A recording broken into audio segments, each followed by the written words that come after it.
नमस्कार। गीतामृत पान की इस पावन संगत में आपका हार्दिक स्वागत और अभिनंदन। हम गीता के 18वें अध्याय का अभ्यास कर रहे हैं। पिछले अंक में भगवान ने सगुण भक्ति की अंतिम स्थिति समझाई और कहा कि तू और मैं एक हो जाने के बाद तेरा जीवन समर्पणात्मक हो जाएगा। जब तक तेरी मुझसे कुछ मांग है ना अर्जुन, या मुझसे ज्यादा दूसरा अन्य कुछ तुझे प्रिय है, तब तक ये स्थिति नहीं आती। अब यहाँ भगवान कहते हैं, मन मना भव मद्भक्तो मद्याजी माम नमस्कुरु मामे वैश्यसि सत्यम ते प्रतिजाने प्रियोसि में। ये श्लोक भाव भक्ति से लबालब भरा हुआ है।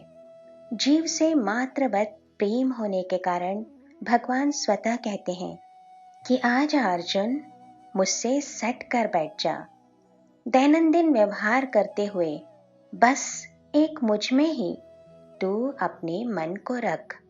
शास्त्री जी ने यहाँ सुंदर टिप्पणी की है कि ऐसा कहकर भगवान ने जैसे जीव का आलिंगन ले लिया है।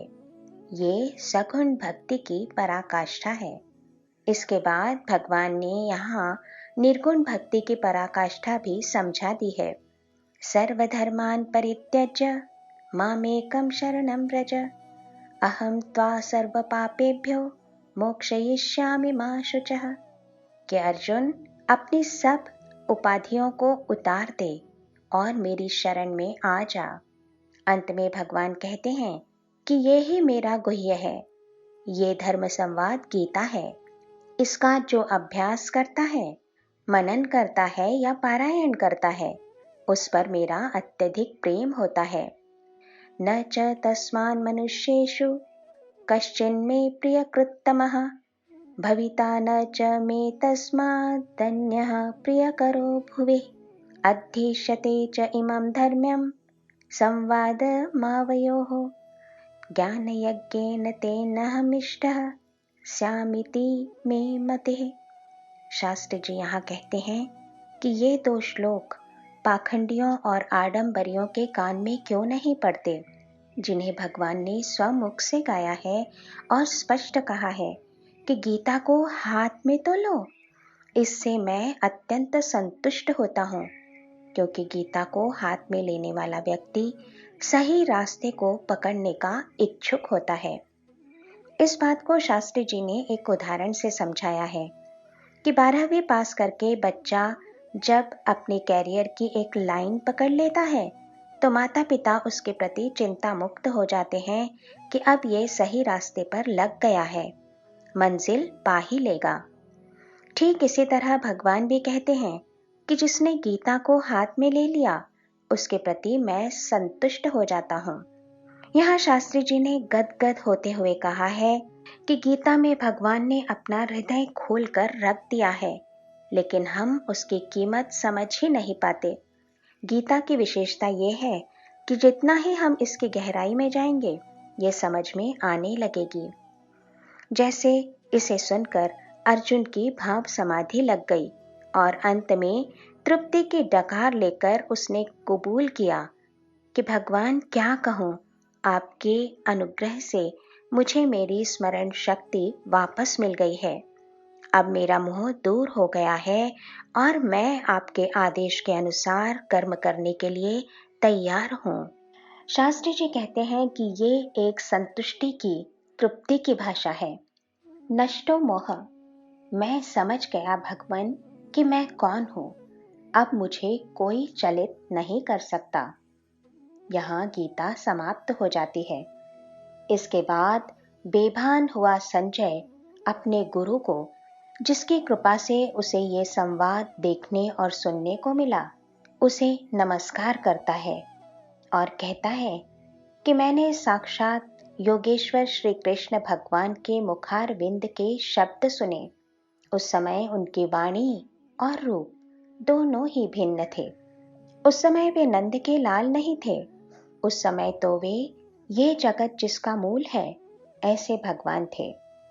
यहाँ शास्त्री जी कहते हैं कि इसलिए ही महर्षि व्यास ने गीता में उनके लिए अन्य कोई संबोधन प्रयुक्त ही नहीं किया और सदा भगवान उवाच ही कहा है। अंत में संजय ने ध्यान में रखने योग्य भविष्य कह दिया है।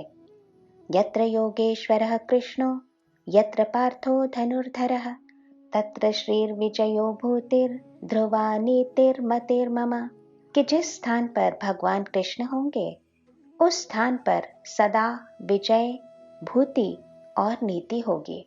कितनी बड़ी बात संजय ने यहाँ कह दी है। देखा जाए तो वो महज एक वार्ताकार ही तो है, पोस्टमैन है वो, पर वो बड़े आत्मविश्वास से भविष्य कह रहा है। और वो भी किससे? इतने बड़े सम्राट धृतराष्ट्र से, जिस सम्राट से एक छोटी सी अपील तक करना कठिन से कठिन होता है, उसके आगे संजय ने घोषणा की है। कहते हैं कि सत्ता के समीप कभी सत्य नहीं जाता, फिर भी सम्राट के मुख पर बेधड़क बोलने की निर्भयता संजय में कहां से आई? शास्त्री जी ने इस प्रश्न का उत्तर दिया है कि संजय में ये विलक्षण निर्भयता गीता का ये ज्ञान सुनकर आई है। वेद व्यास जी यही कहना चाहते हैं कि निर्भयता गीता का फलित है, इसलिए ही उन्होंने संजय द्वारा कहा गया ये भवितव्य गीता में रखा है।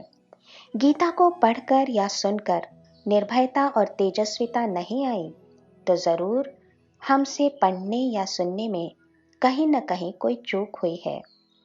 ये प्रवचन गीता का वांग्मय पुष्प है, पर हमारी समझ, हमारा चिंतन ही कितना है प्रभु। इसलिए आपके कहे वचन हम अभी तक आत्मसात नहीं कर सके। हे त्रैलोक्यनाथ, आपने साकार रूप लेकर अपने आत्मीय और प्रिय अर्जुन से हृदय खोलकर जो कुछ कहा, उसका रहस्य समझने के लिए विलक्षण बुद्धि, अलौकिक श्रद्धा और दैवीय भाव की दरकार है भगवान। इसलिए हम सब इस लोकोत्तर ग्रंथ को प्रणाम करते हैं और ये वांग्मय पूजा पुनः आरंभ करते हैं। जय श्री कृष्ण।